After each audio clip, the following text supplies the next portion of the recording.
Jadi di sini saya akan melanjutkan untuk mengerjakan soal, yakni program memindahkan elemen dari bilangan. Jadi untuk soalnya itu, kita memindahkan suatu bilangan yang mana setelah kita inputkan jumlah elemen, jika elemen-elemennya itu, genap, maka dia akan pindah ke array B. Nah, jika ganjil, dia akan pindah ke array C, dan tidak boleh ada kamar yang kosong setiap arraynya itu. Oke, kita langsung aja ke deskripsi atau cerita program. Jadi, program ini digunakan untuk kita memisahkan sekumpulan bilangan ke dalam dua kelompok, yaitu ada bilangan genap dan juga bilangan ganjil. Yang pertama, pengguna itu diminta untuk memasukkan jumlah data, lalu memasukkan beberapa bilangan dalam sebuah array. Setelah itu, program akan memeriksa setiap bilangan satu persatu. Nah, jika bilangan tersebut itu genap atau habis dibagi dua, maka akan dia dimasukkan ke dalam array B. Sedangkan jika bilangan tersebut itu ganjil, maka dia akan langsung dipindahkan ke array yang C. Proses ini dilakukan secara berurutan sehingga tidak ada posisi kosong pada array B maupun C. Setelah semua data diproses, program akan menampilkan isi array B dan juga isi array C. Oke, untuk algoritma deskriptifnya, yang pertama kita mulai dulu. Habis itu kita nyiapin variabel. Sini variabel yang saya gunakan itu ada variabel A, B, C, yang mana untuk array, untuk menyimpan banyaknya indeks 100.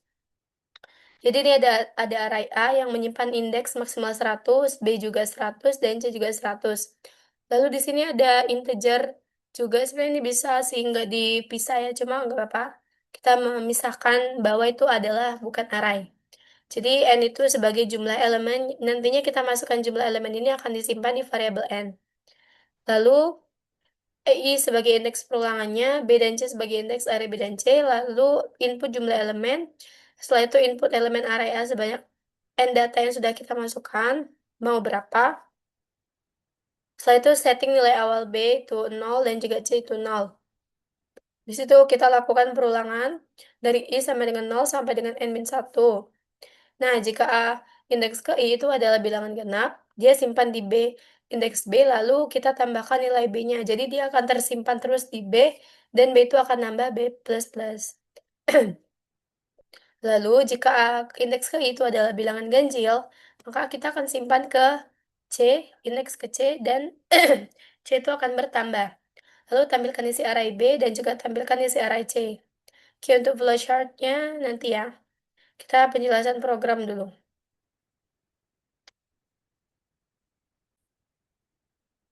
Jadi yang pertama itu ada, kalau kita mau memulai pemrograman, terus memasukkan terlebih dahulu untuk struktur umum dari C++. Yang pertama itu ada include iostream. Ini digunakan untuk menyertakan library iostream ke dalam program. Jadi library ini tuh berfungsi agar program dapat menggunakan perintah input dan juga nah, ini kita dapat menggunakan perintah input dan juga output seperti cin dan juga cout. Lalu di sini ada using std, yaitu digunakan agar kita tidak perlu menuliskan std.2 lagi di depan fungsi seperti cout dan juga cin. Jadi dengan adanya baris ini, kita tuh dapat langsung menulis cout dan cin tanpa tambahan apapun. Nah, setelah itu yang ketiga adalah in main, yakni fungsi utama dalam program C++. Jadi untuk menjalankan program itu dimulainya dari sini.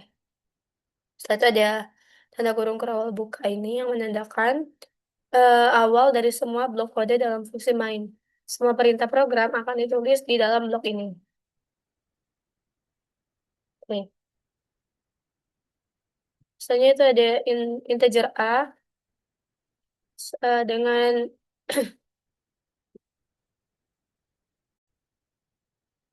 misalnya itu ada em, apa ya?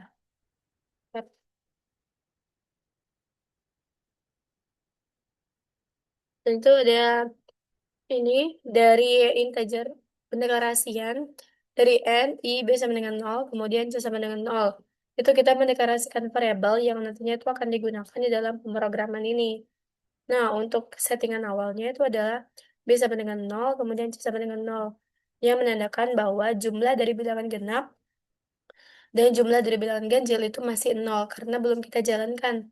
Nah, lalu ada nih, cout jumlah elemen, artinya tuh program akan mulai untuk menampilkan teks ke layar. yang meminta pengguna untuk memasukkan jumlah elemen yang kita inginkan itu mau berapa elemennya. Oke, soalnya di sini ada CNN, yang ini digunakan untuk menerima input dari pengguna, itu jumlah elemen, kemudian disimpanlah di dalam variabel n. Nanti, inputan dari jumlah elemen itu, kita simpan di variabel n.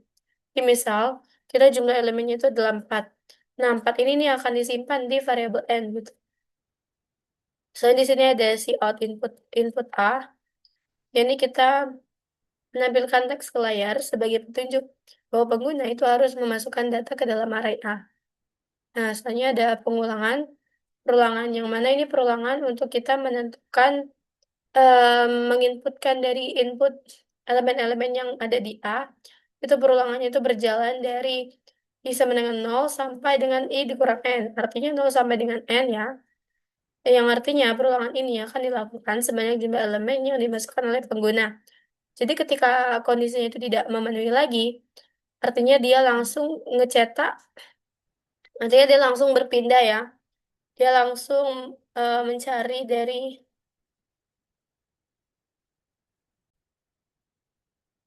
jadi misal kita lihat di running-nya ya, running programnya itu kita input, 5 ya misal.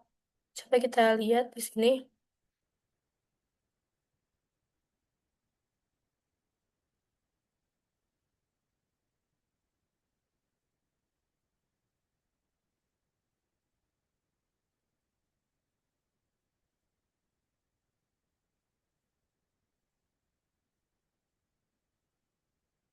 Nah,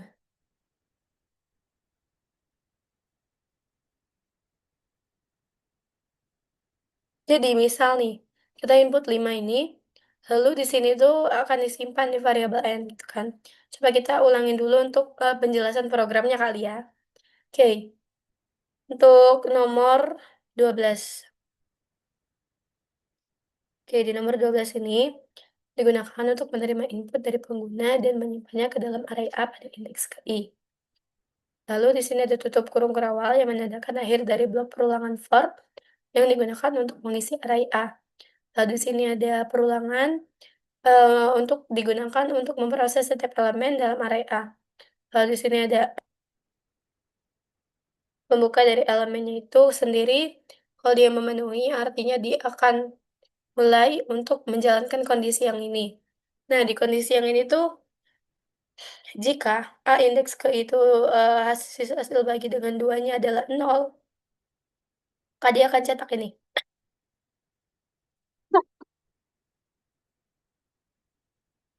Lalu perulangannya akan nambah terus.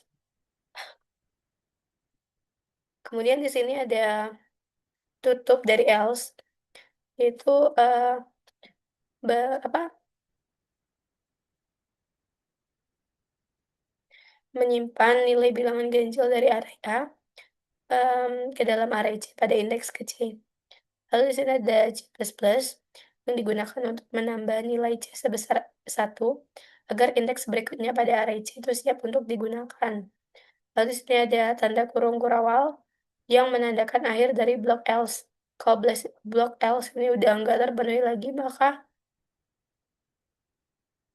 dia akan menjalankan program yang ini. Oke, selanjutnya di sini ada penutup juga, penutup untuk jika for yang ini tidak memenuhi lagi gitu. Jadi dia akan langsung untuk kembali ke array B genap. Nah, soalnya itu ada array B genap, kalau ini kita mencetak kalau barisnya itu adalah genap. Jadi di sini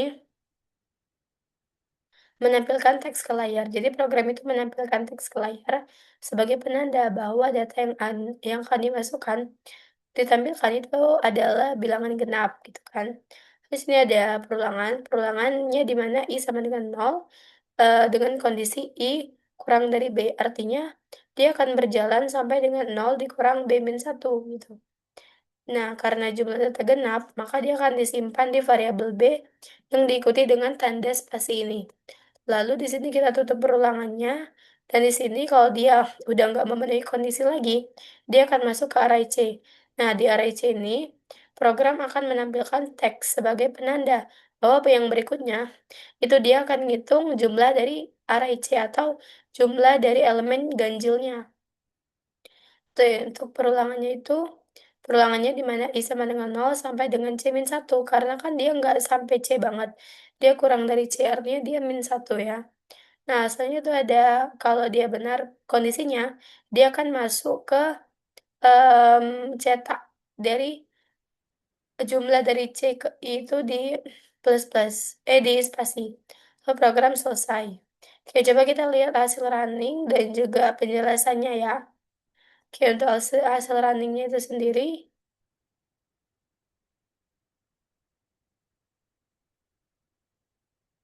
yang pertama pastinya kita mulai.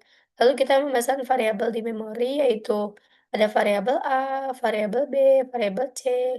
Kalau NIB itu kayak jumlah data dan lain sebagainya yang digunakan untuk perulangannya gitu. Lalu di sini ada cetak ke layar, jadi program akan mencetak ke layar jumlah elemen, lalu kita menunggu pengguna input dari pengguna. Misal kita input 5 ya, nah 5 ini akan disimpan di variabel N gitu. Lalu sini ada nilai disimpan ke variabel N, nah kita lakuin proses input datanya. Oke, untuk input data kan dia mulai perulangannya itu dari 0 sampai dengan N-1. Artinya, berarti I sekarang itu masih 0 kan? Nah, selama 0 kurang dari 5 maka dia akan menjalankan ini. Dia akan masukkan nilai A ke 0. Oke, kita masukkan nilai A ke 0, artinya bilangan yang pertama kan. Oke, di sini input A, tuh kan. Program menuliskan input A, di mana perulangannya itu kita misal input A-nya adalah 2. Lalu program akan kembali ke I++, yaitu untuk mengisi Eee, kondisi lagi. Berarti I sekarang adalah 1 kan, karena yang sebelumnya adalah 0.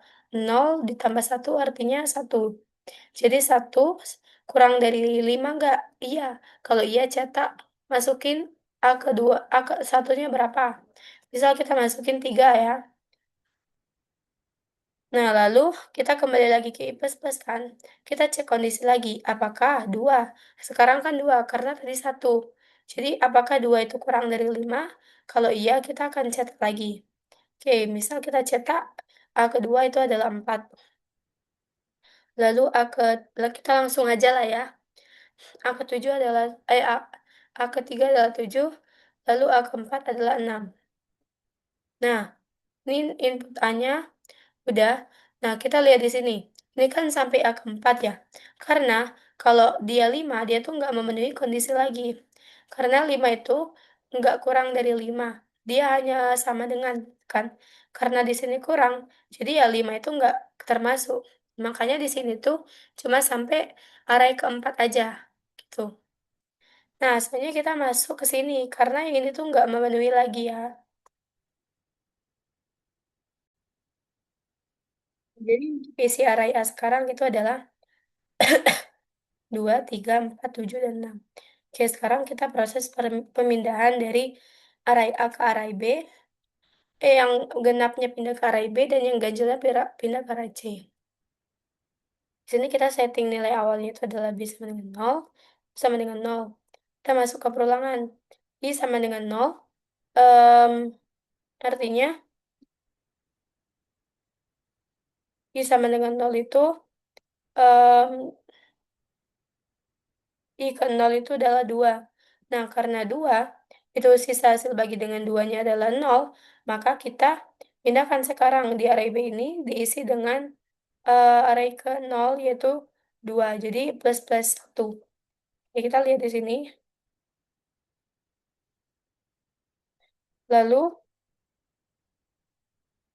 nih 2, 4, 6, 3, 7.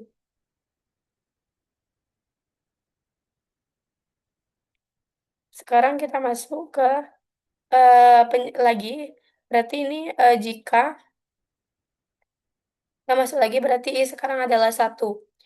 Selama 1 itu kurang dari 5 maka dia akan menjalankan yang jika ini kan. Nah, yang jika ini, jika A ke 1 itu dibagi dengan 2 hasilnya 0, terus hasil bagi 2-nya dengan, 2 hasilnya 0. Oke, coba kita lihat di sini. A ke 1 itu kan 3 ya, 3 sisa hasil bagi 2 dengan nol itu kan 1, artinya dia nggak nol, berarti dia masuk ke else dan cetak C++ plus-nya gitu. Nah, gitulah seterusnya untuk perulangannya itu, kalau dia nggak memenuhi lagi, artinya dia cetak array B itu genap, lalu untuk perulangannya itu I sama dengan nol, di mana selama nol kurang dari B, maka dia akan cetak ini. Oke, B-nya tadi kita dapat itu adalah nih ya, B plus plusnya itu tadi 3 berarti ya, 3 maka dia akan cetak gitu. Oke, jadi itulah untuk penjelasan running program. Sekarang kita masuk ke pseudocode dan juga flowchart. Nah, untuk flowchart-nya, yang pertama kita mulai yang pertama kita mulai terlebih dahulu, lalu di sini, menggunakan kita input variabel n, lalu di sini kita pakai, perulangannya itu adalah menggunakan ini ya, n-1, lalu di sini,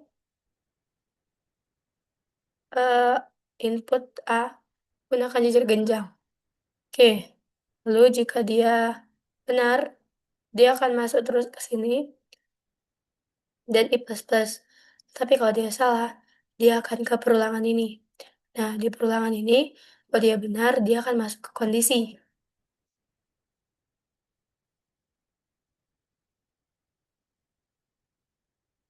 Dia akan masuk ke kondisi. Nah, di kondisi ini, kalau dia salah, dia akan masuk ke proses, tapi dan dia langsung ke I plus plus lagi. Di I plus plus ini, kalau dia salah, maka dia akan mulai untuk, cetak yang selanjutnya, dan begitu terus. Ini untuk pseudocode-nya kurang lebih seperti ini. Jadi di kita variabelnya dulu, deklarasiin variabel, itu adalah variabel dari variabel array, yaitu 1 sampai 100, lalu, eee, untuk yang lainnya itu untuk perulangan, tipenya adalah integer, di sini ada begin atau mulai. Nah, selanjutnya kita write jumlah elemen. Nah, jumlah elemen itu nanti dibaca oleh n. Nah, selanjutnya itu ada write input A, yaitu kita input nilai A-nya, yang mana untuk perulangannya itu dari I yang menyimpan 1 sampai dengan N. Kemudian lakukan, bacalah nilai A ke I, gitu. Oke, mungkin untuk, pseudocode gini sih, jadi dia tuh kalau gunainnya menggunakan tanda panah. Oke, mungkin itu saja yang dapat saya sampaikan. Apabila ada kesalahan dan perkataan yang kurang berkenan, saya minta maaf. Mungkin suara saya juga kurang enakan, jadi untuk penjelasannya nanti saya, maksimalkan lagi. Oke, saya ucapkan terima kasih. Wassalamualaikum warahmatullahi wabarakatuh.